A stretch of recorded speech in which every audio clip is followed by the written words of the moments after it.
Doctor Méndez, ¿por qué decidió usted estudiar en Chapingo y en qué año fue que empezó sus estudios en Chapingo?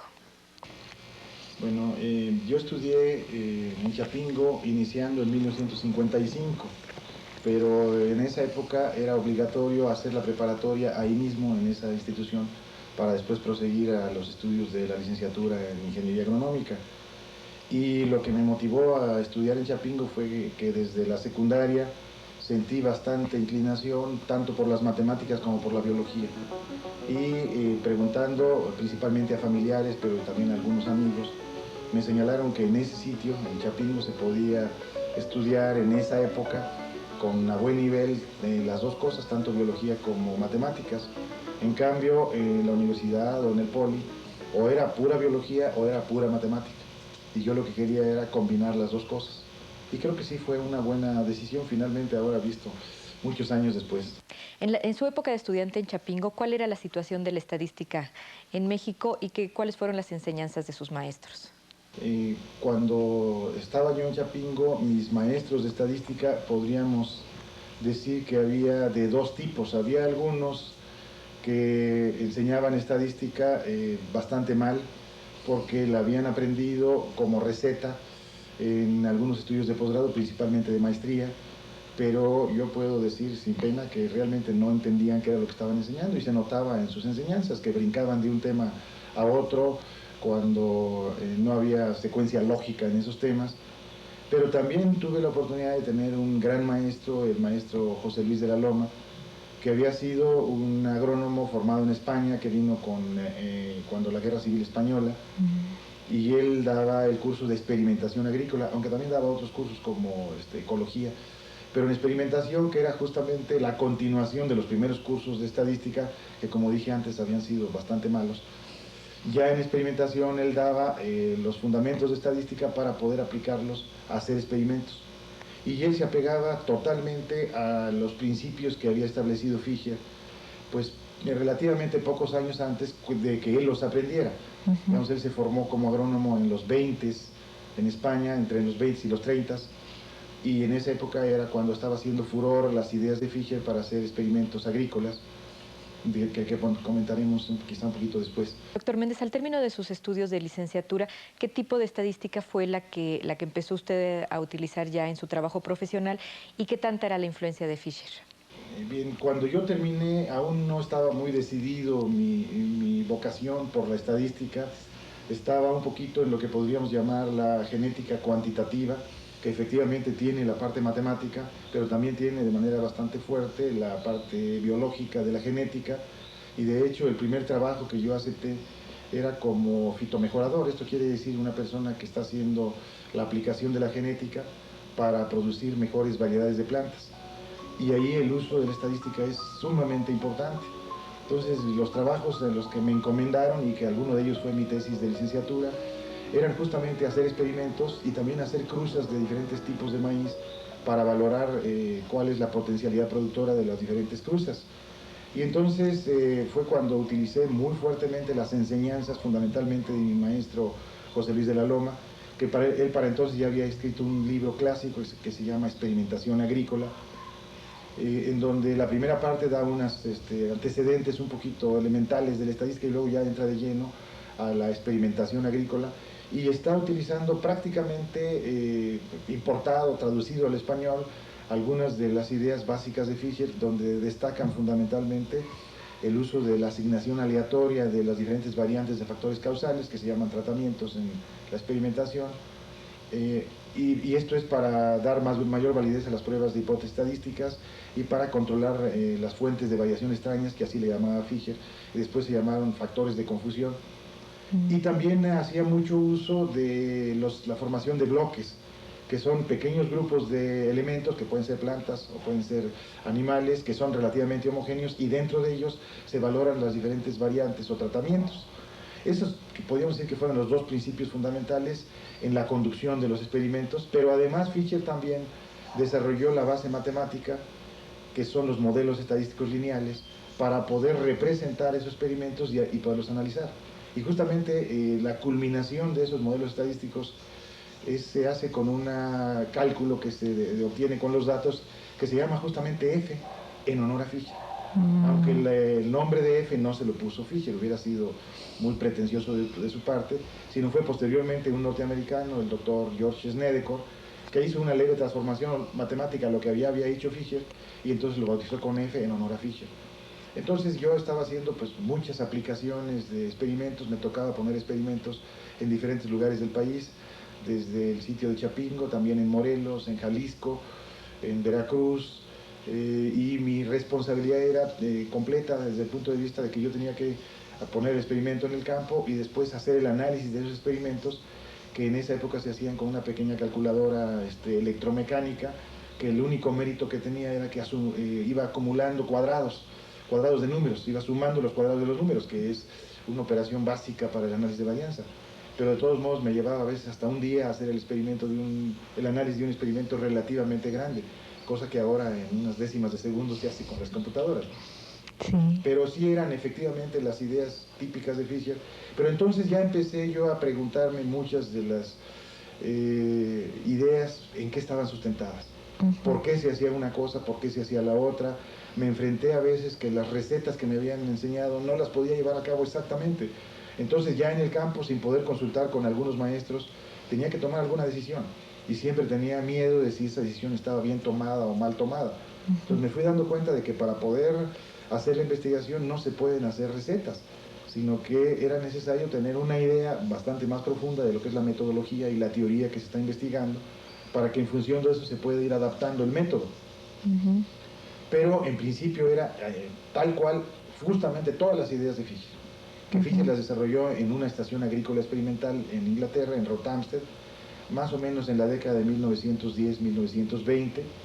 Él era un matemático que tenía intereses muy amplios, y cuando terminó su doctorado, por el 1911-12, no tengo las fechas exactas, pero por ahí así, lo invitaron a colaborar en esa estación experimental, donde tenían alrededor de unos 60-70 años de hacer experimentos, pero que no estaban muy bien planeados bajo los estándares modernos. Entonces él llega ahí y en más o menos una década hace contribuciones sumamente importantes, tanto a la práctica de la experimentación como a la fundamentación teórica estadística para modelar esos experimentos.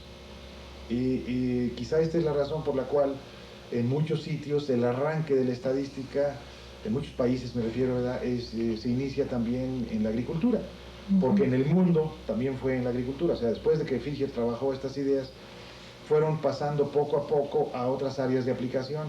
Por ejemplo, de la agricultura fácilmente a experimentos con animales, que es lo mismo prácticamente. Después de ahí pasó a hacer experimentos en la industria, y ya entonces requiere un nuevo desarrollo matemático, pero fundamentándose en las ideas de Fisher. Y después pasa incluso también a hacer los experimentos con seres humanos, o experimentos ya sea médicos o pedagógicos, y también se requieren nuevas adecuaciones a las técnicas estadísticas. Entonces podríamos decir que los principios planteados por Fisher dieron pie a un desarrollo de la estadística que continúa hasta nuestros días, y que ya lo que queda de las ideas de Fisher son pues, los aspectos fundamentales, pero ya hay muchísimas ramificaciones y modificaciones y agregados. Pero surgieron en esa área de la agronomía, y después al enfrentarse a nuevas aplicaciones, pues se desarrollan técnicas matemáticas un poquito más adecuadas para esas nuevas aplicaciones. ¿Por qué y cómo se decidió estudiar estadística en México? ¿Y cuál fue el programa de maestría al que entró? ¿Y quién lo becó, doctor Méndez? Después de que estuve yo como fitomejorador en una institución que en ese momento se llamaba Programa Interamericano de Maíz, y después evolucionó a lo que ahora se llama Centro Internacional de Mejoramiento de Maíz y Trigo, que es de prestigio internacional. Ahí trabajó el que le dieron el premio Nobel en México, que se llamaba Norman Borlaug, bueno, que se llama, todavía vive, ¿verdad?, hasta Norman Borlaug, y otros investigadores de la genética vegetal muy importantes en ese sitio. Pero de ahí me pareció interesante irme a la Universidad de Sonora como profesor, aunque no era como profesor de estadística. Ahí me contrataron como profesor de genética y de ecología. Y afortunadamente, ahora lo puedo decir, ¿verdad?, el que en ese entonces era profesor de estadística en esa universidad en Sonora, se viene a hacer la maestría en estadística, porque se arrancaba la maestría en estadística en el 63 en Chapingo, y entonces deja libre las cátedras de estadística, que eran dos para esa carrera, que era estadística elemental y luego la experimentación agrícola fundamentada en modelos estadísticos. Entonces el director de la escuela me llamó y me dijo, de los maestros que hay en este momento, el único que sabe un poco más de estadística es usted, por favor hágase cargo de los cursos de estadística. Entonces me hice cargo de los cursos de estadística y de las prácticas de experimentación de los estudiantes allá en la Universidad de Sonora. Por cierto, ahí tuve la oportunidad de conocer a algunas personas que fueron mis alumnos en ese momento y ahora también son doctores en estadística, como el doctor Said Infante y otro maestro en ciencias que es Tomás Corona, ambos que han hecho contribuciones interesantes en la estadística, principalmente aplicada a la agronomía. Pero hubo, una vez que entré a la estadística de lleno como profesor, pues las dudas que se me habían generado como practicante de la aplicación de la estadística a experimentos se incrementaron, porque me enfrentaba con la dificultad de enseñar el porqué de muchas cosas y no pretender enseñarlo como receta. Y muchas veces yo no sabía el porqué. Entonces eso me motivó a buscar la oportunidad de mejorar mis conocimientos y el único programa que en ese momento existía en México era el Colegio de Postgraduados, era la maestría en estadística, y entonces abandoné mis labores como maestro en Sonora para aceptar una beca que en ese momento la daba el gobierno de México. Era algo muy curioso. Mi beca consistía en que me daban un nombramiento como oficial administrativo F de la Secretaría de Agricultura. Era algo que desde luego ahora estaría prohibido, porque me estaban dando un salario como un oficinista y no desempeñaba para nada ese trabajo. Pero era entendido que esa era la manera de dar becas a algunas personas. Se les contrataba como personal de oficina y desde luego todo el mundo estaba de acuerdo en que no iban a desempeñar ese trabajo, sino hacer el trabajo de estudiar la maestría.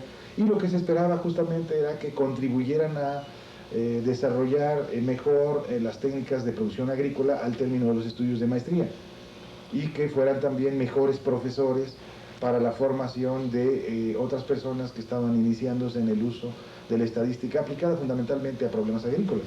Y aquí quizá también valga la pena mencionar algo. Cuando yo terminé la licenciatura, podríamos decir que sabía, aunque un poquito a nivel de receta, y empecé a generarme muchas dudas, cómo hacer experimentos agrícolas y cómo manejar un poquito los modelos estadísticos lineales más sencillos, los análisis de varianza más sencillos. Sin embargo, cuando estudié la maestría, me di cuenta de que había otra gran área de aplicación de la estadística, que es el muestreo estadístico, y que paradójicamente fue impulsada en el mundo por varios pensadores, pero uno de ellos es Jerzy Neyman, que es un polaco que también inició haciendo aplicaciones de estadística a la agronomía. Hay un artículo de él por el 35 en una de las revistas inglesas sobre experimentación agrícola, que es bastante bueno también, pero él hizo contribuciones interesantes al muestreo. Él también era un matemático que después con la guerra, no sé si era de origen judío o no, pero el caso es que durante la guerra él tuvo que salir huyendo de Polonia y fue a dar a Estados Unidos, a la Universidad de California, donde finalmente murió después de como 30 o 40 años de una vida muy fructífera, porque formó muchos estadísticos. Pero él fue uno de los impulsores fuertes del muestreo. Por cierto, también él tuvo alguna, no dificultad, sino algunos puntos de vista contrarios con Fisher en relación a las pruebas de significancia. Fisher hablaba de que las pruebas de significancia simplemente daban evidencia a favor o en contra de una hipótesis de nulidad y ya. Y Neyman, junto con Egon Pearson, el hijo de Carl Pearson, impulsaron otra visión un poquito diferente de las pruebas de significancia, que es la que la enfoca como una regla de decisión, y ya hablan del error tipo 1 y el error tipo 2. Y fue una disputa en el plano académico que duró muchos años y hasta que murió Fisher.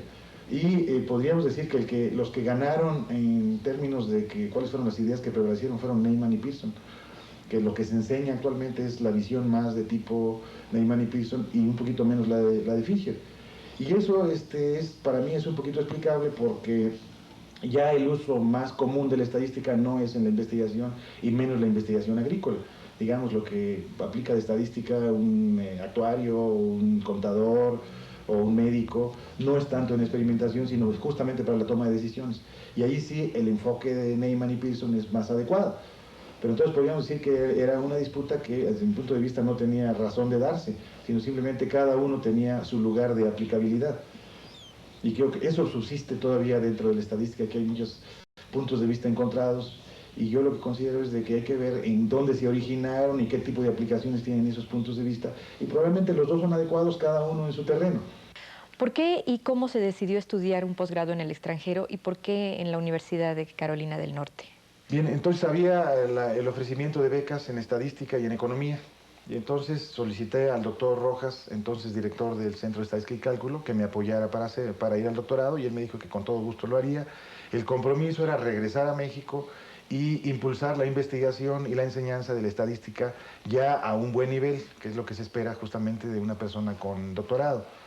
Estaba el compromiso un poquito ligado al desarrollo de la agricultura todavía. Entonces había dos universidades que eran interesantes para mí porque en las dos había un desarrollo fuerte de la estadística experimental, que era la Universidad del Estado de Iowa en Estados Unidos y la Universidad del Estado de Carolina del Norte. Ambas eran universidades del sistema estatal de Estados Unidos. Y la razón por la cual eran muy fuertes en estadística experimental era porque en ambos sitios había estado Fisher de visita temporalmente en esos dos lugares y había impulsado fuertemente el desarrollo de la estadística y seguía haciendo incluso algunas visitas periódicas ya de unos 3 o 4 días, pero había estado, digamos, por periodos de un mes o 2 meses y con eso era suficiente para motivar mucha gente en esos sitios. Y entonces el Departamento de Estadística Experimental de la Universidad del Estado de Carolina del Norte era el que finalmente me convenció para estudiar el doctorado y ingresé allí en septiembre de 1967 como estudiante del doctorado de estadística. Y mi primera sorpresa fue que me aceptaron como estudiante un poquito a regañadientes por mi mal inglés, pero a fin de cuentas fui aceptado. Y me dijeron, usted tiene primero que revalidar la maestría porque no le confiamos a la maestría de estadística de México. Eso un poquito me molestó, pero bueno, ni modo, había ya enrolado ahí, había que hacerlo. Entonces, en cierto modo, tuve que revalidar la maestría para proseguir con el doctorado. Cuando entré, lo fuerte era estadística experimental y tenía opciones de llevar lo que se conoce allá un campo menor. Allá estudian un campo mayor y un menor. El mayor mío era estadística. Y el menor podía hacer agronomía o podía hacer alguna otra cosa, podía hacer investigación de operaciones o alguna otra cosa. Pero había un estudiante que se había formado en Costa Rica, aunque él era paraguayo, que me dijo, mira, para que puedas terminar satisfactoriamente tus estudios y la tesis en estadística tienes que saber mucha matemática. Te conviene que por lo pronto te olvides de la agronomía y te dediques más a las matemáticas. Y entonces llevar el menor en matemáticas. Entonces finalmente decidí hacer el menor en matemáticas con el mayor en estadística y así continué estudiando. Y esto fue muy importante porque ya casi al término de los estudios, que yo terminé en 70, a mediados de 70, más o menos por el 69 o muy al principio del 70, hubo una reestructuración en esa universidad, en el Departamento de Estadística, y que más o menos obedece a un cambio que se estaba dando en todo Estados Unidos y posiblemente también en Inglaterra, y que consistía en impulsar mucho más fuertemente la matemática ligada a la estadística y la pretensión de que toda persona que tuviera un doctorado en estadística debería tener un conocimiento muy sólido de matemáticas. Casi podría decir que era equivalente, quizá un poquito más o un poquito menos, a una maestría en matemáticas. Y entonces cambiaron los planes de estudio y cambió el nombre del departamento donde yo estaba estudiando. En lugar de llamarse Estadística Experimental, a partir de allí ya se llama Departamento de Estadística. Y se hicieron obligatorias algunas materias de matemática, como teoría de medida, probabilidad avanzada, que afortunadamente yo ya las había llevado. Entonces a mí no me estorbó en lo más mínimo. Finalmente pude terminar con éxito el doctorado, haciendo, por cierto, una tesis que era típicamente una aplicación de la estadística a la investigación agrícola, y que, por cierto, era mejorar algunos de los principios sacrosantos de Fisher, que era el de los bloques, que consiste justamente en considerar que al interior de un bloque todavía existe una variabilidad fuerte que puede ser modelada e incorporada en el modelo, al revés de lo que hace Fisher, que Fisher no la incorpora en el modelo, sino que se basa en el principio de aleatorización para que quede en el error, y funciona bastante bien, pero mi propuesta era que con esto se mejoraba un poco más la eficiencia de los experimentos, tenían lo que se llama más capacidad para detectar diferencias. Pero esto es decir un poquito quizá anecdótico. No, no, no está.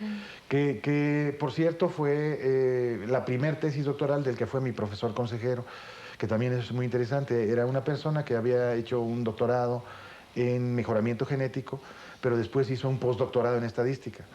Y entonces yo fui su primer estudiante doctoral, lo cual también dificultó un poco las cosas, porque él no tenía mucha experiencia para dirigir tesis doctorales, y entonces me decía, pues búscale por aquí, búscale por acá, y entonces podríamos decir que aprendimos juntos a cómo hacer una tesis doctoral en estadística.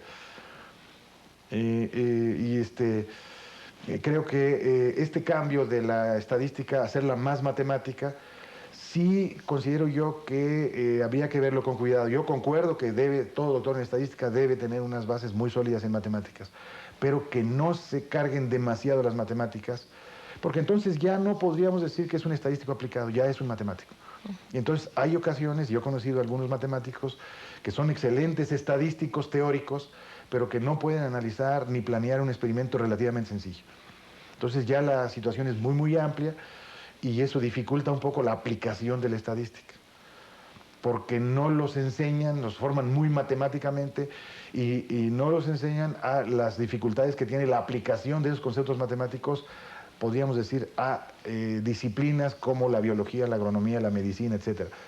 Y esto me lleva justamente a lo que he estado trabajando mucho en los últimos años, que es justamente esta interfase entre la estadística y la investigación científica, o la aplicación en general de la estadística.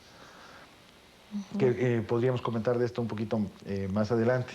Sí, sí. Ahorita me gustaría saber qué se esperaba de los becarios a su regreso a México, una vez que salían a estudiar el doctorado. El compromiso fundamental era que llegaran a incorporarse a los programas docentes fundamentalmente ligados a la formación de agrónomos y de maestros en ciencias en escuelas de agronomía, o maestros en ciencias no necesariamente de estadística, podrían ser maestros en ciencias en genética o en otra cosa, en otras escuelas. Después supe que también la Fundación FOR estaba impulsando a becarios para que regresaran al Instituto Nacional de Investigaciones Agrícolas o para que regresaran a la Escuela Antonio Narro, que también es otra escuela de agricultura muy destacada en el país.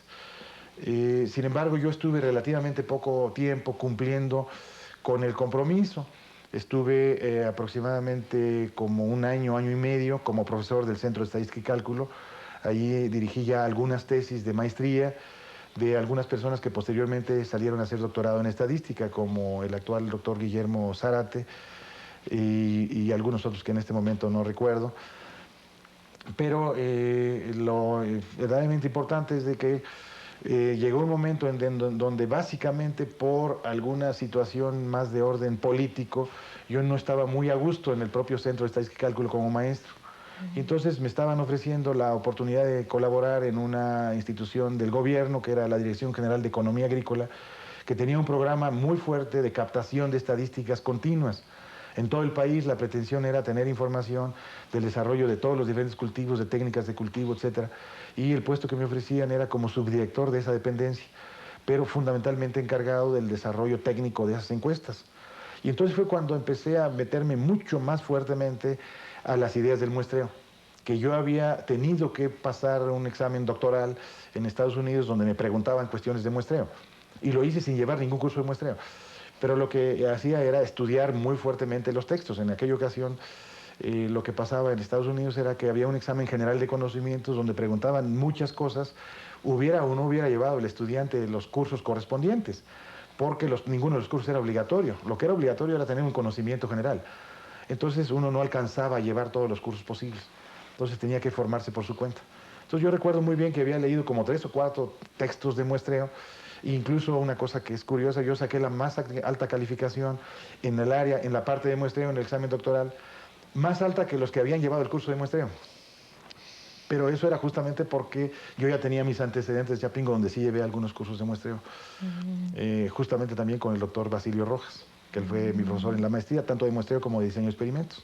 En la universidad en donde usted estudió en Estados Unidos, ¿cuál fue el impacto de los fundadores de la estadística moderna, doctor Méndez?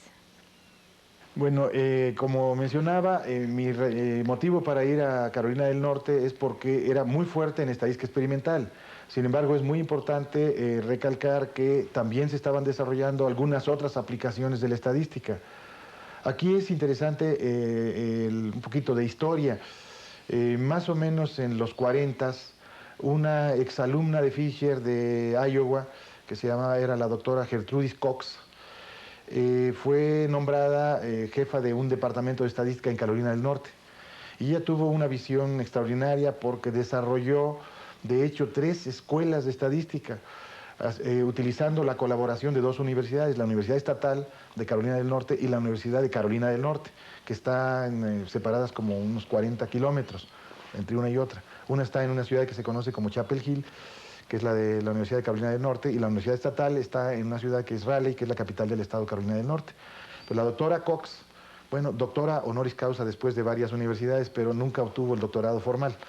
Se quedó a nivel de una maestría en estadística que estudió en Iowa, no bajo la dirección de Fisher, pero sí muy influenciada por Fisher. Su director fue Snedecor y tengo entendido que fue incluso la primera maestría en ciencias en estadística de la Universidad de Iowa.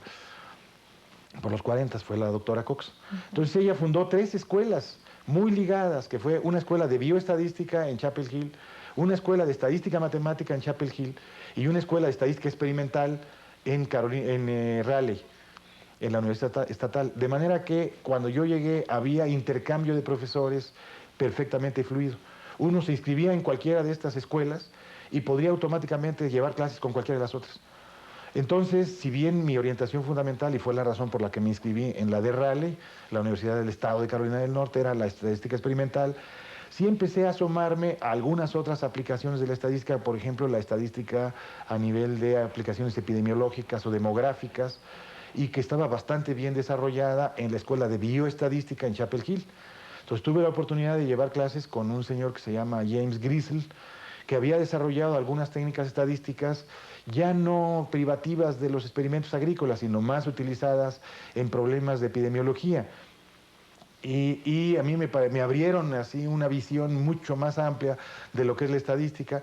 Me di cuenta de que lo que antes había en el plano de los diseños de investigación, que era diseño de un experimento o diseño de una muestra, pues era apenas los 2 polos de un continuo, donde hay muchas posibilidades de otras estructuras de investigación que yo les he llamado más adelante estudios cuasi experimentales o de otras maneras, claro, retomando términos que aparecieron por ahí en la literatura.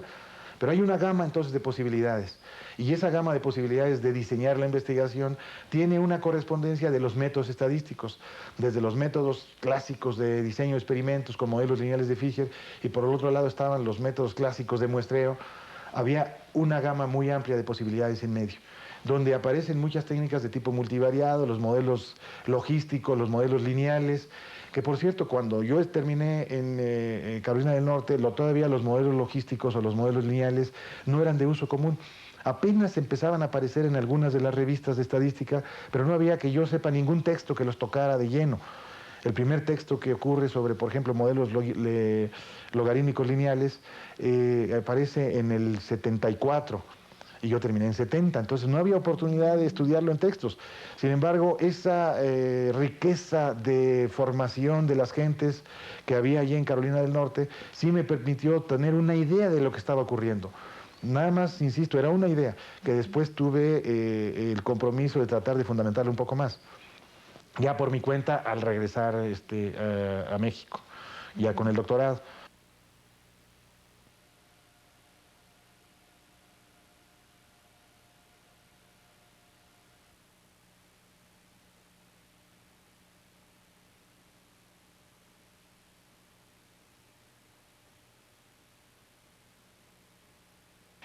A su regreso a México, ¿cuál era la situación de la estadística? Bien, después de que yo regresé del doctorado a mediados de 70, a los pocos meses regresó Ángel Martínez Garza, que también venía de la Universidad del Estado de Carolina del Norte, y quizá más o menos un año, año y medio después regresó Federico Relli, y algunos otros que ya mencioné, como por ejemplo Gabriel Vera, Enrique de Alba, y todos ellos en diferentes sitios hicieron ya un impulso mucho más sólido, más fuerte de la estadística en sus diferentes lugares.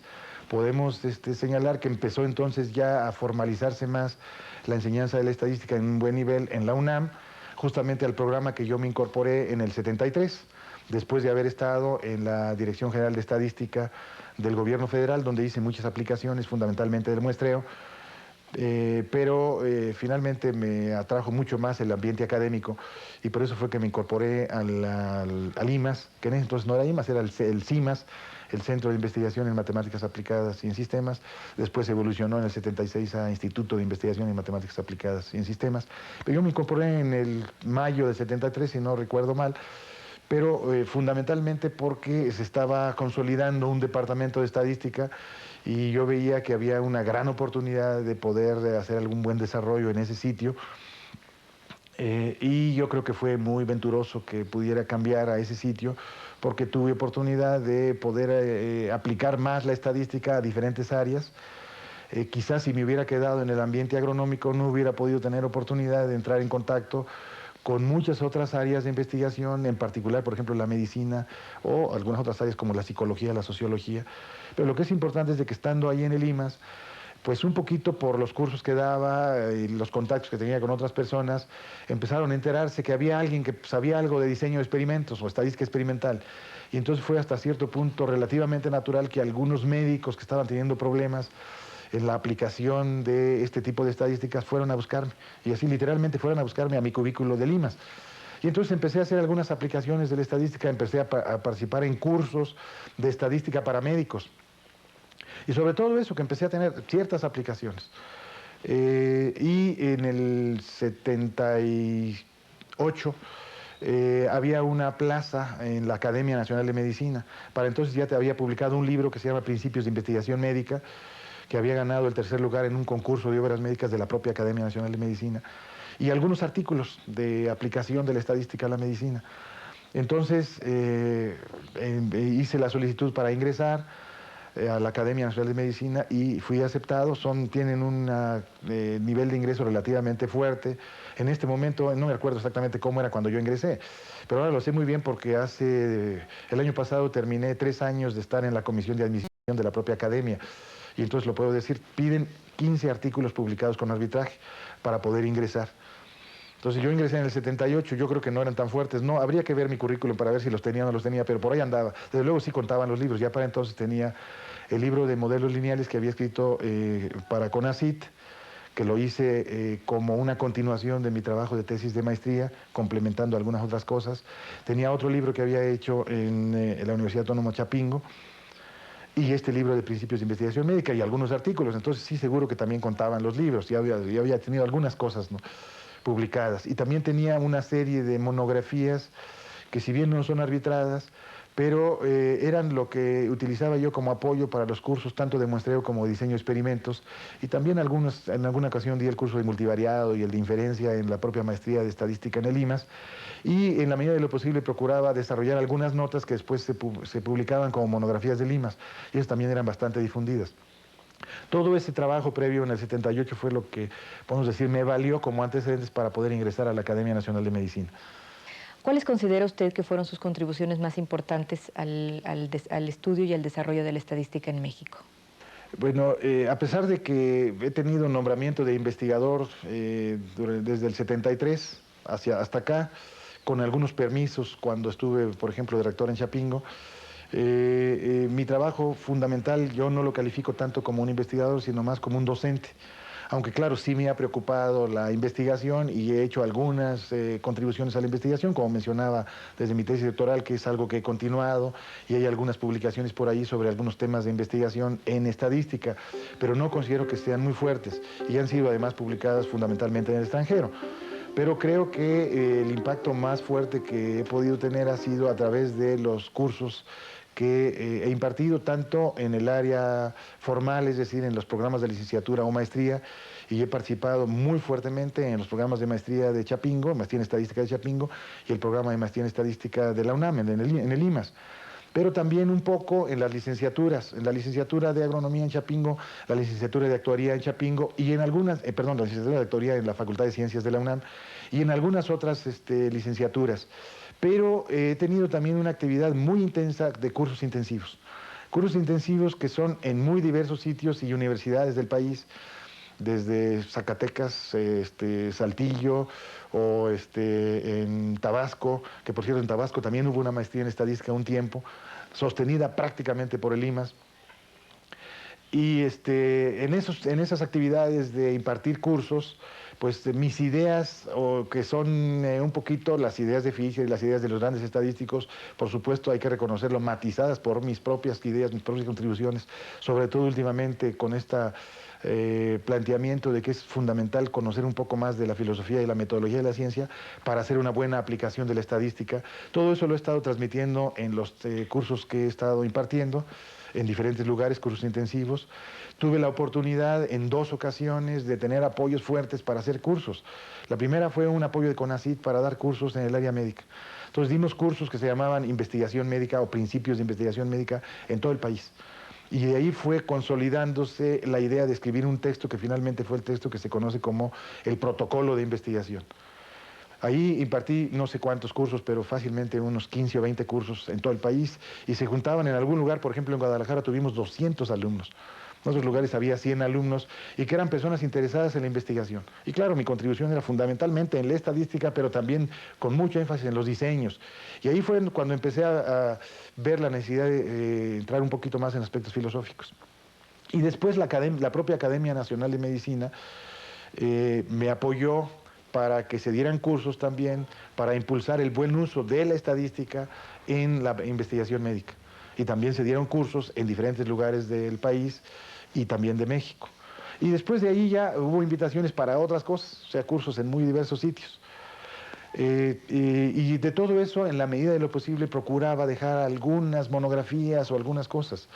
Entonces, en las monografías de Limas, pues hay algún poquito de seguimiento de esto, ¿verdad? Aparecen algunas monografías, por ejemplo, valoración estadística de la investigación, o un experimento con ratas para un ejemplo farmacológico, que son resultados de mis asesorías, que casi siempre con estos cursos, otra ventaja que tienen estos cursos por muy diversos lugares, es de que la gente me conoce, y después cuando tienen un problema más fuerte de investigación, a veces me buscan. Y muy al principio yo no me daba mucha cuenta de que les ayudaba, y después publicaban un artículo y a veces ni me mencionaban. En los últimos años, ya cuando surge el SNI y cuando la valoración dentro de la universidad es mucho más fuerte, entonces ahora yo les digo, con todo gusto yo les colaboro en sus investigaciones, pero con una condición. No me interesa que me paguen. Yo voy a trabajar con ustedes como un científico al tú por tú. Ustedes son científicos, yo también. No soy un científico de segunda como estadístico aplicado. Yo puedo entender, quizá no con la profundidad de ustedes, de qué se trata su investigación, sea en biología, sea en química, etcétera, lo que sea. Claro, reconozco que no entiendo con mucha profundidad, pero yo creo que mi formación así un poquito heterodoxa de primero biología y genética y luego ya matemáticas, me da una buena base para poder entender ya muchas otras cosas, por lo menos el lenguaje. Y desde luego que cuando empecé a meter mucho en medicina, sí hablé con mi padre, que era un médico, un cardiólogo, famoso, el hospital del centro médico lleva su nombre, doctor Luis Méndez. Entonces hablé con él y le dije, dame un libro de estadística, de medicina, pero chiquito, donde yo pueda entender los principios fundamentales y la terminología médica. Y me lo dio. Era un libro de 200 páginas. Entonces leí el libro y ya a partir de ahí me entendía muy bien con los médicos. Claro, mucha profundidad no tenía, por supuesto, pero tenía el lenguaje. Y así he procurado hacer cuando me meto a alguna nueva área, entonces procuro estudiar un poquito más. Recientemente, en este año, estaba publicado un artículo mío con unos químicos que están viendo la estructura del ADN. Eso no me costó trabajo, porque yo había estudiado mucha genética, pero ya ellos se meten más aspectos químicos que yo nunca había estudiado. Bueno, entonces me explicaron un poquito y no me costó trabajo. Y entonces puedo ya colaborar con ellos. Y ahora cuando me piden una asesoría, les digo, con una condición. Si quieren que yo colabore, me meto más de lleno y les critico el diseño, les critico todo. Y les ayudo en la parte estadística, pero voy como coautor. Porque yo considero que es un trabajo que es de calidad. Y si es un trabajo de calidad, el reconocimiento debe estar como una coautoría. Y mucha gente me rechaza. Lo ven de este punto de vista, dicen, bueno, pues yo ya hice toda la investigación. ¿Cómo llega este aquí porque me va a ayudar a hacer cómo hacer una pequeña prueba, ya va a ser coautor? Eso no se vale. Pero cuando es esa la situación, yo mismo digo, no, no se trata de eso. Cuando yo puedo hacer unas contribuciones importantes y cambiar mucho, entonces es cuando pido que sea coautor. Si no, no.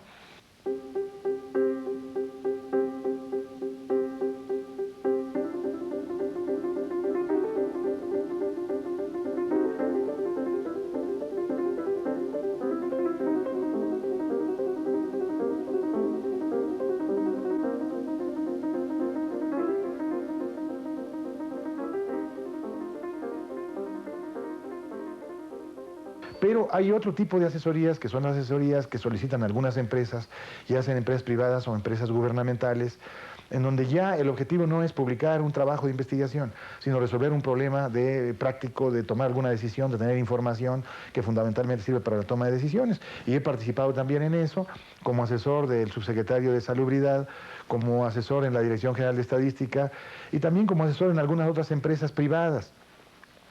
Y ahí yo considero que no sé cobrar, o sea, prácticamente lo que me den nada más para cubrir el expediente de que no se está vendiendo barato. Me ha asombrado después cuando veo lo que cobran otras empresas donde dan asesoría estadística. Y esto lo conocí un poco también cuando en el 94, yo creo que fue una fortuna que me invitaran a participar en lo que se llamó el Consejo del Padrón Electoral Federal, dentro del Instituto Federal Electoral, y que fue un grupo de personas que fueron discutidos en la Cámara de Diputados para que integraran ese consejo, y la misión fundamental era vigilar que el padrón electoral tuviera la calidad necesaria para que los comicios del 94 fueran pues lo más legales posibles. Y yo considero que el padrón funcionó muy bien, que hubo posiblemente algunas otras inequidades, pues no lo dudo, pero no me toca decirlo porque no lo conozco. Pero en lo que sí conozco, que es en el padrón, estuvo muy vigilado. Y lo interesante fue que se formó un comité de 10 personas, 6 de esas personas eran doctores en estadística, lo cual a mí me parece que fue la primera ocasión que a nivel de relevancia más o menos nacional se reconoce que la estadística tiene mucho que hacer y tiene mucho que decir. Entonces me tocó que por elección interna de estas 10 personas me nombraran coordinador de ese propio consejo, y pues tuve oportunidad entonces de conocer muchos de los aspectos políticos, pero la idea fundamental era de que para poder hacer buena política, y yo ahora lo sostengo, se debe tener información confiable de qué es lo que está pasando sobre las diferentes cosas. Y entonces yo podría decir que un poquito mi trabajo fue tratar de desmitificar algunas ideas en relación al padrón y en relación a las metodologías de estudio del padrón, junto con los colegas estadísticos y no estadísticos, que también es otra cosa también valiosísima. Por ejemplo, hay una doctora en bioquímica, que es profesora del CIMBESTAB, nivel 3 del SNI, etcétera, que cuando yo supe que ella estaba como miembro del consejo, dije, bueno, ¿y ella qué va a hacer si esto no tiene nada que ver con la bioquímica? Bueno, sin embargo, es una científica de primer nivel y tiene un sentido común y aportó algunas ideas en el plano general que fueron valiosísimas. Entonces, esto, por supuesto, refuerza lo que ya decía yo antes. Un científico se convierte en general en un buen metodólogo. Un buen científico sabe mucho de metodología y con un poquito de esfuerzo la puede aplicar a disciplinas diferentes a la suya. Porque no existe el mito del método científico, no hay un método científico. Entonces hay que tener entrenamiento y hay que tener la mente despierta y procurar evitar errores. Pero entonces yo creo que esta fue una buena oportunidad de mostrar que la estadística tiene mucho que decir y mucho que hacer. Y yo creo que ya se está estableciendo en el ciudadano común y corriente, claro, todavía muy lentamente, que la estadística es una disciplina importante y que permite valorar las fuentes de información con las que están siendo bombardeados constantemente todos los ciudadanos y ya no digamos las empresas o las instituciones. Doctor Méndez, ¿nos podría comentar algunas de sus experiencias como rector de Chapingo? Bueno, yo decidí irme como rector de Chapingo, y que desde luego no es un nombramiento, sino hay que hacer una campaña de tipo político, porque hay el proceso de elección es por votación universal de estudiantes y maestros. Y fue realmente un proceso interesante. Desde luego, si me pidieran que lo repitieran, no lo haría. Pero fue un mes muy intenso de campaña, pero también fue porque estaba en una circunstancia pues muy especial. Por un lado, los salarios universitarios eran muy malos. Por otro lado, estaba con derecho a un año sabático. Entonces estaba buscando justamente la posibilidad de ubicarme en algún lugar para llevar a cabo el trabajo del año sabático, cuando vinieron a darme la posibilidad de que pudiera competir para la rectoría en Chapingo, que desde luego había sido mi institución, y entonces yo pensaba que sí podría contribuir a mejorar la institución. Entonces decidí aceptar el reto, y entonces entré al proceso. Efectivamente fui electo en octubre del 83, y cumplí el periodo de 4 años. En el octubre del 87 terminé el periodo. Tuve la oportunidad de impulsar algunas cosas relativamente nuevas, por ejemplo, los programas doctorales en economía, la formación de algunas maestrías, la creación de varios centros regionales para la universidad en diferentes lugares. Podríamos destacar el de Zacatecas o el de Michoacán o el de Jalisco. en donde actualmente está haciendo investigación directa en el campo. Ya había algunos, pero a mí me tocó lo que podríamos llamar la etapa de expansión de esos centros de desarrollo, porque mi tesis fundamental y la idea básica con la que manejé durante la campaña era que la enseñanza tiene que estar absolutamente ligada a la investigación y a la práctica, a las aplicaciones. No se puede concebir una enseñanza si no está ligada a la investigación y a las aplicaciones, de cualquier materia. Y entonces, pues congruente con eso, traté de hacer algunas cosas, pero desde luego no se pudo hacer lo que yo quería porque es dificilísimo mover una institución grande. Llegué incluso después a tener que hacer cosas como esta, de que aparentemente yo me oponía a alguna cierta iniciativa y entonces en el Consejo Universitario había alguien que la postulaba y entonces yo me dejaba convencer, entonces finalmente se llevaba a cabo, porque ya para entonces había detectado que había grupos que se oponen a lo que diga el rector, diga lo que diga. No sé qué va a decir, pero está mal lo que diga el rector. Pero eso me costó esfuerzo aprenderlo. Pero después ya entonces se le buscaba la forma de hacer, pero hasta ese extremo, ahora ya que pasó tanto tiempo, lo digo sin ninguna pena, ¿verdad? Sí llegué a tener que hacer ese tipo de cosas. Pero esto es para que tengan una idea de lo difícil que es poder llevar a cabo las ideas que uno tiene en una institución muy grande. Y yo considero que esta es una universidad no muy grande, es una comunidad de 9.000 personas, más o menos, contando alumnos y profesores. Entonces ya, digamos, ya no se compara para nada con la UNAM, ¿verdad? Es como una facultad de las grandes de la UNAM, podríamos decir. Sin embargo, es una universidad autónoma. Bueno, esto fue en Chapingo. Sin embargo, no quise dejar de colaborar en algunas pequeñas asesorías de tipo estadístico. Sí lo hacía durante mi estancia como rector, claro, muy minimizadas. Y también un poquito coyunturalmente retomé la docencia. ¿En qué sentido coyunturalmente? Hubo dos cosas que hubo allí. La primera fue que hubo un profesor que se encontró que estaba siendo deshonesto en el sentido de que cobraba el curso completo y nada más separaba las primeras dos clases y luego se iba y regresaba al final a hacer el examen. Entonces, con muchos esfuerzos, pero fue corrido de la universidad. Y entonces quedó el grupo vacío a la mitad del año, porque fue cuando lo detectaron, o sea, se demostró que lo había hecho en varios años anteriores. Y entonces fue un grupo de alumnos, eran como 30 alumnos, a rogarme, así literalmente a rogarme que yo les diera el curso. Era un curso de diseño y experimentos.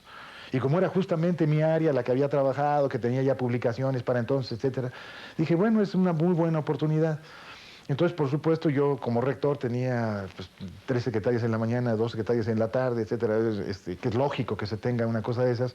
Entonces yo usaba toda la infraestructura administrativa de la rectoría para que me apoyaran en el curso. Entonces hacía exámenes que de falso verdadero y mis secretarias lo calificaban. O sea, yo les daba las respuestas y ellas lo hacían, en fin, y así lo pude hacer. Después hubo otro cambio también importante, discutíamos un cambio de estructura de una de las carreras y yo insistía que debería llevarse metodología de investigación, en general metodología de investigación. Entonces les esbozaba qué tipo de cosas se deberían llevar. Entonces finalmente se aprobó por el Consejo Universitario unos cambios de plan de estudios donde aparecía una materia que era metodología de investigación. Y al momento de buscar el maestro no había maestros y no se atrevían a entrar. Entonces de nuevo fueron a verme, ahora ya no eran alumnos, era una comisión de maestros que fueron a verme y otra vez a despedirme que aceptara dar el curso de metodología. Entonces hizo una cosa totalmente extraña. Bueno, ha habido experimentos parecidos en la Facultad de Ciencias. En un auditorio con 160 alumnos, y yo llegaba en plano de casi dar conferencias sobre metodología de investigación, y había 6 profesores que después enfatizaban algunos puntos ya partiendo los alumnos en grupos más pequeños. Y ellos profesores eran los que hacían los exámenes, claro, coordinados conmigo. Entonces resultó excelente, funcionó muy bien. Y eso lo hice en 2 años nada más. Después de 2 años ya dijimos, ahora sí, esos 6 profesores son los que se quedan como maestros. Ya se quedaron, muchos de ellos siguen siendo maestros del curso de metodología, algunos otros ya están en otro lado. Y también hubo otra cosa, cuando se formó el doctorado en economía, había un curso de econometría. Y entonces había un doctor en economía que decía, bueno, yo estoy dispuesto a dar el curso, pero no me siento muy fuerte en estadística. Entonces habló conmigo, yo siendo rector en ese momento. Él lo conocía muy bien porque era un exalumno mío. Entonces me dijo, por favor, vamos a dar el curso en forma conjunta, como coprofesores. Yo tomo la cosa más matemática, más estadística, y él tomaba las aplicaciones econométricas, de economía. Le dije, bueno, adelante. Entonces fueron mis experiencias que, aún siendo rector en Chapingo, fueron un poquito con la docencia, o sea, continuaba un poquito con la docencia. Insisto, pequeñísimas cositas de asesorías de algunas muestras, algunas cosas, pero muy, muy poquito, porque es absolutamente absorbente el trabajo de rectoría, sobre todo cuando hay movimientos políticos fuertes. Entonces era, pues ya no digamos de 8 horas, sino de casi 20 horas de trabajo intenso, ¿no? Y luego sucedió también una cosa curiosa cuando regreso a Limas, porque también, de acuerdo a los estatutos de la UNAM, al ocupar la rectoría de cualquier universidad, uno no deja de ser investigador en la UNAM. Sigue siendo investigador, aunque sin sueldo. Entonces, cuando yo terminé la rectoría, al siguiente día estaba en mi cubículo en el IMAS como profesor, perdón, como investigador, sin ningún problema, ni tenía que pasar por ningún consejo ni nada, automáticamente, cosa que yo no sabía en ese momento, sino después me enteré. Ni el director de Limas en ese momento, que era el doctor José Luis Abreu, lo sabía. Intentó pasar mi caso por el Consejo Técnico de la Investigación Científica, le dijeron, no, pues ese no necesita pasar, porque de acuerdo al estatuto ya es investigador de inmediato, se reintegró. Pero entonces, al poco tiempo, o sea, yo regresé a Limas en 11 de octubre del 87, entonces me llamó el doctor Sarucán, que en ese entonces era el coordinador de la investigación científica, más o menos por diciembre de ese año, ya casi por entrar a vacaciones, y me dice, va a renunciar el director de Limas, el doctor José Luis Abreu, y yo quisiera que tú le entraras a la posibilidad. Él no nombra para nada se nombra al director, sino es todo el proceso de la auscultación por la Junta de Gobierno, etcétera, etcétera, ¿no? Realmente quiero que tú le entres. ¿No has pensado? Digo, no he pensado, yo vengo relativamente cansado de Chapingo, yo lo que quiero es ya dedicarme un poco más a la investigación, más de intensidad en docencia. Entonces él me hizo alguna consideración, me dijo, desde luego que la dirección de un instituto de la UNAM no se parece para nada a la rectoría de una universidad, y efectivamente sí, problemas políticos son mínimos, pero sí hay bastante trabajo administrativo, por supuesto, ¿no? Ahí sí, quizá exageró un poquito él para que le entrara, ¿no? Pero sí me aseguró, sí se puede hacer investigación, sí puedes hacer tu trabajo de docencia, lo cual sí fue cierto. Entonces yo dije, bueno, pues vamos a entrarle. Bueno, que es muy importante señalar que primero yo hablé con algunos colegas, en particular, lo digo también abiertamente, con el doctor Federico Rey, le digo, no, tú éntrale a la posibilidad de que seas el director de Limas. Pero él no quiere, él quiso, y ahora actualmente que ha habido varios cambios, tampoco quiere. Entonces él quiere dedicarse a su investigación, pues adelante. Entonces dije, bueno, pues está bien. Sí, continuó, lo cual no me dejó estabilizarme otra vez. O sea, apenas estuve unos cuantos meses como investigador, o sea, el 11 de octubre del 87, y tomé posesión como director de Limas del 8 de febrero del siguiente año, del 88. Entonces fueron unos 3 o 4 meses, que es absolutamente imposible para iniciar una nueva línea de investigación o alguna otra cosa. Entonces ya entro a la dirección de Limas, pero sí pude continuar con mis clases de la maestría en el propio IMAS, por supuesto, dirigir algunas tesis, tanto de maestría como tesinas de la especialidad de estadística aplicada, y también colaborar en algunas investigaciones, hacer algunas investigaciones con algunos profesores investigadores visitantes. O sea que fue una experiencia, yo considero, muy rica. Tuve desde luego oportunidad de procurar el mejoramiento del propio instituto, y que yo creo que lo más importante que yo podría mencionar fue pues el tratar de apoyar a todo mundo independientemente de cuáles hubieran sido sus preferencias. O sea, tratar de apoyar el desarrollo de la investigación de todo el mundo y buscar, gestionar todos los apoyos necesarios para eso. Podríamos mencionar, quizá el más importante de todos es la biblioteca nueva y el instituto y la parte de posgrado del propio instituto.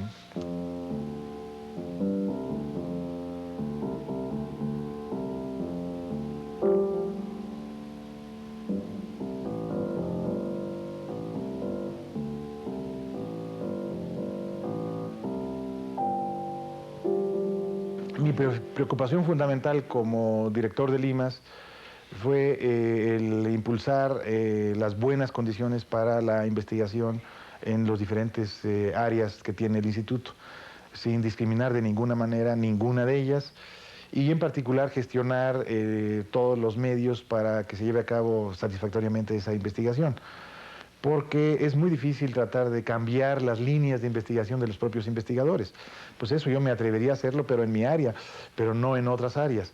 Entonces, cada departamento tiene su dinámica. Entonces considero yo que el papel fundamental es pues darles todo el apoyo posible, no obstaculizar en nada, y así se consiguieron muchas cosas que yo considero importantes. Desde luego, una gran cantidad de recursos para viáticos, para compra de libros, etcétera, y también la construcción del edificio de la biblioteca y de las aulas para el posgrado, que ahora está ya muy maduro para el nuevo paso, que es la creación de los doctorados en matemáticas aplicadas y el doctorado en estadística, que ya se están trabajando y que no tardan mucho, y que yo creo que van a marcar un desarrollo todavía más acelerado de estas disciplinas de las que hemos estado hablando. Doctor Méndez, con tanta actividad académica, ¿nos podría comentar algo de cuál fue su experiencia familiar y cómo es que su familia lo apoyó en el desarrollo de toda su carrera académica?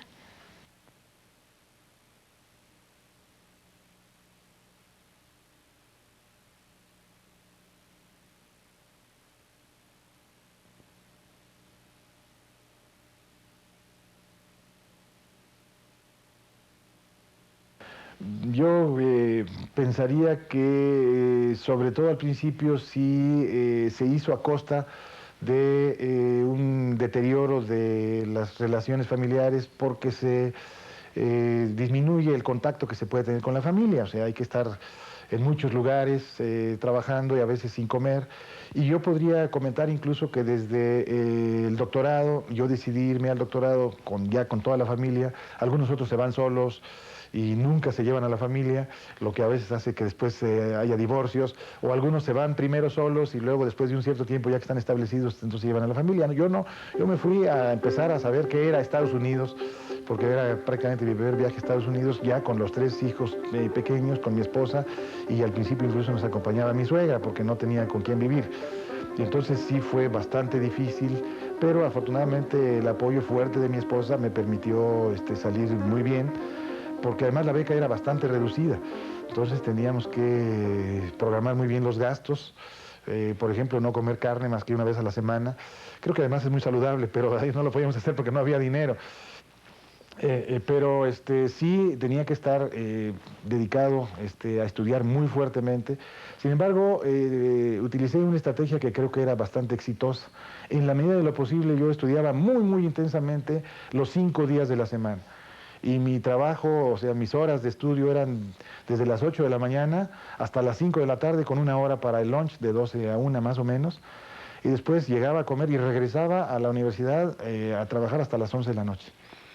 Pero así lunes, miércoles y viernes. Pero luego, bueno, lunes, martes, miércoles, jueves y viernes.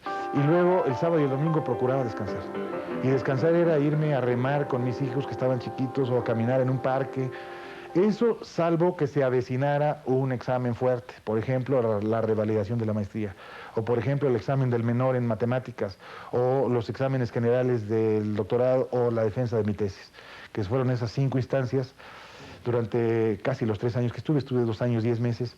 En esos casos sí hubo pues más o menos un mes, a veces 2 meses antes, donde sí no había remedio, había que trabajar, incluyendo sábados y domingos, a ese tren. No había remedio, a ese tren tan pesado, porque si no el riesgo era no pasar esos exámenes, y el resultado era adiós, se regresa uno a México sin haber terminado el doctorado. Entonces sí era algo muy intenso. Y por eso se podía hacer lo que les comentaba hace un momento, de que tomaba 3 libros de estadística, de muestreo en estadístico, y en 2 semanas los leía, completitos los libros, y haciendo anotaciones, etcétera, porque era un tren muy intenso, y ya nada más señalando esto ya se sabe, esto no, esto por qué, y anotaciones, etcétera, ¿no? Y me funcionó muy bien. Y desde luego también otra cosa que hacía era que, por ejemplo, para los exámenes de la defensa de la tesis, o los exámenes generales, que eran los más difíciles, ahí normalmente hay una tasa de reprobación como del 40-50%, muy fuerte, y preguntan de todo. Después ha cambiado un poco, se dieron cuenta de que eso no era muy operativo, preguntaban de todo, uno hubiera llevado, no hubiera llevado cosas. Entonces ahí había que meditar un poquito las estrategias. Entonces yo decía, bueno, esta materia de plano no la sé. Por ejemplo, voy a mencionar unas series de tiempo y procesos estocásticos. No había llevado cursos, estaban un poquito alejadas de lo que yo había trabajado. Entonces yo dije, después si tengo tiempo, y que sí he tenido un poquito de tiempo para estudiar un poco de eso, pero en ese momento no tenía tiempo, entonces mejor afianzo lo que sí sé, o lo que tengo, aunque no haya llevado, no lo sepa mucho, pero tengo más posibilidades de accederlo. Entonces empezaba a estudiar, a repasar muy bien lo que podía. Ya sabía que no iba a sacar la máxima calificación, pero nunca nadie ha sacado la máxima calificación en esos exámenes, porque es imposible que alguien sepa todo eso. Porque hay unos que son muy buenos en esas materias, pero les fallan lo que yo sabía mucho. Les falla el diseño de experimentos, o los modelos lineales, o multivariados, etcétera, ¿no? Entonces eso también era importante, hacer esa estrategia. Y otra cosa muy importante es que yo estudiaba muy fuerte a ese ritmo, pero un día antes, o sea, 24 horas antes del examen, me dedicaba a descansar. Claro, los nervios eran terribles, porque los antecedentes eran de que ya habían corrido a fulano, ya Perenganito se regresó y ya no pudo, etcétera, ¿no? Pero entonces trataba de cansarme un poquito físicamente. Agarraba a los hijos, vámonos a un parque a caminar o a remar, algún laguito por ahí cerca, etcétera, y sin no pensar para nada, y llegar lo más fresco posible al examen. No tiene sentido, digamos, estar estudiando hasta el último momento si lo que le van a preguntar a uno es prácticamente todo lo que hay en el desarrollo de la estadística. Pues, ¿qué se va a aprender en los últimos momentos? Nada nuevo, ¿no? Entonces, habría que prepararse muy bien desde antes. Me funcionó muy bien. He conocido a algunos otros colegas que han ido y que no les ha ido bien. Y a veces les pregunto, pues, ¿qué pasó? Y yo creo que no tenían buenas estrategias de estudio. Pero esto es en relación a la relación familiar. Entonces, ahí convivía con ellos, pero había periodos donde prácticamente llegaba y los hijos dormidos y al día siguiente a veces me tocaba llevarlos a la escuela, que estaban ya, el mayor ya estaba en primero de primaria, las otras dos niñas en kinder. Los dejaba en la escuela y ya me iba yo a la universidad. Y ya no los veía sino un poquito a lo de la comida y después otra vez hasta el día siguiente. Y sí, es un poquito triste. Y luego ya al regreso, sobre todo cuando era asesor de varios sitios, por ejemplo, cuando estuve de asesor en el ahora Instituto Nacional de Pediatría, entonces era el Hospital del Niño, del DIF. Ahí fue el convenio con un grupo de médicos que querían que me fuera a tiempo completo ahí como asesor, pero no estaba yo dispuesto a abandonar mi carrera de investigador en la UNAM. Esto fue como por el 74, 75, 76. Entonces yo les dije, me voy a colaborar con ustedes, pero vamos a hacer un convenio. Yo como con ustedes la comida del hospital, que es muy mala, y durante el desarrollo de la comida les asesoro los proyectos de investigación. Bueno, perfecto. Funcionó de maravilla en el plano académico. Es más, de ahí nació el libro del protocolo, que finalmente salió publicado por Trillas en el 84 y que ahorita a la fecha ya tiene como unas 3 ediciones nuevas y como 5 o 6 reimpresiones, o sea, se está usando bastante. Pero nació de los trabajos de asesorar los proyectos de investigación de los médicos ahí. Después ya he hecho intentos de aplicarlo a áreas ajenas a la medicina. Y que por supuesto fue también antes de que entrara a la Academia Nacional de Medicina. Pero en el plano familiar fue muy malo. Porque entonces yo salía muy temprano, dejaba a los hijos en la secundaria, prepa, ya estaban entonces empezando, algunos todavía en primaria o secundaria o prepa, y me iba a Limas. Y luego ya no los veía, sino llegaba en la noche, ya relativamente noche, y algunos ya estaban durmiendo, y al día siguiente otra vez nada más llevarlos a la escuela. Entonces eso por supuesto que no es conveniente. Los veía los fines de semana. De nuevo, otra vez, sí es importante el apoyo de mi esposa, que ha sido fundamental en todo esto. Y ya finalmente, cuando los hijos empezaron ya a ser más grandes, sí tuve la oportunidad de ya que todos estos viajes, ya por lo menos mi esposa me acompaña a todos lados. Porque ya los hijos ya, y ocasionalmente iban algunos de ellos. Ahora ya no, porque ya 2 casados, la otra ya estoy tratando de iniciar un doctorado ya con maestría, entonces ya tienen sus propios intereses, pero cuando estaban en secundaria o prepa sí había oportunidades que me los llevara a algunos de los cursos que daba. Y claro, ellos se quedaban a turistear mientras yo estaba metido, encerrado en un aula dando clases, ¿no? Pues muchas gracias, doctor Méndez, ha sido muy interesante.